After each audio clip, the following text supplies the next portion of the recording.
Les conseillers nationaux sous la houlette de leur président Dr Dansa Kourouma n'ont pas émis de réserve pour voter la loi de finances initiale 2025.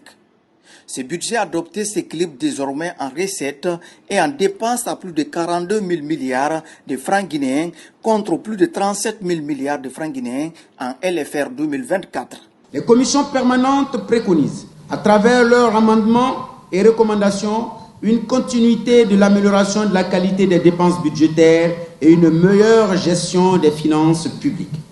À ce titre, le CNT recommande l'application stricte des règles édictées par la loi organique relative aux lois de finances et le règlement général sur la gestion budgétaire et de la comptabilité publique.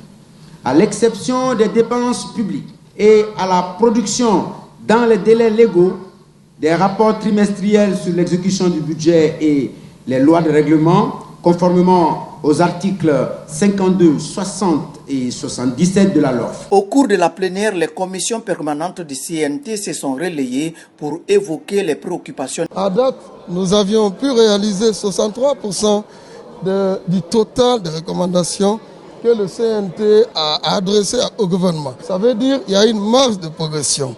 Il y a des défis existants.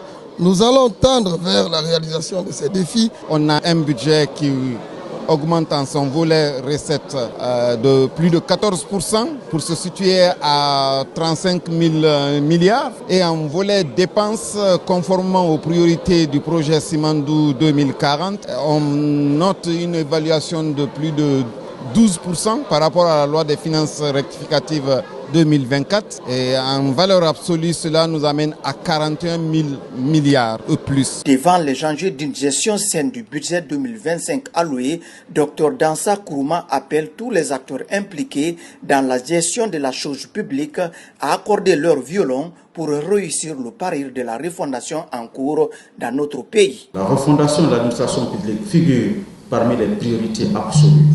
Nous devons moderniser nos institutions pour les rendre plus efficaces et mieux alignées sur les attentes des citoyens. De même, le développement des infrastructures, qu'il s'agisse des routes, des écoles et des établissements de santé, reste un impératif majeur. Les lacunes identifiées lors des missions sur le terrain nous rappellent l'urgence d'agir. Agir maintenant.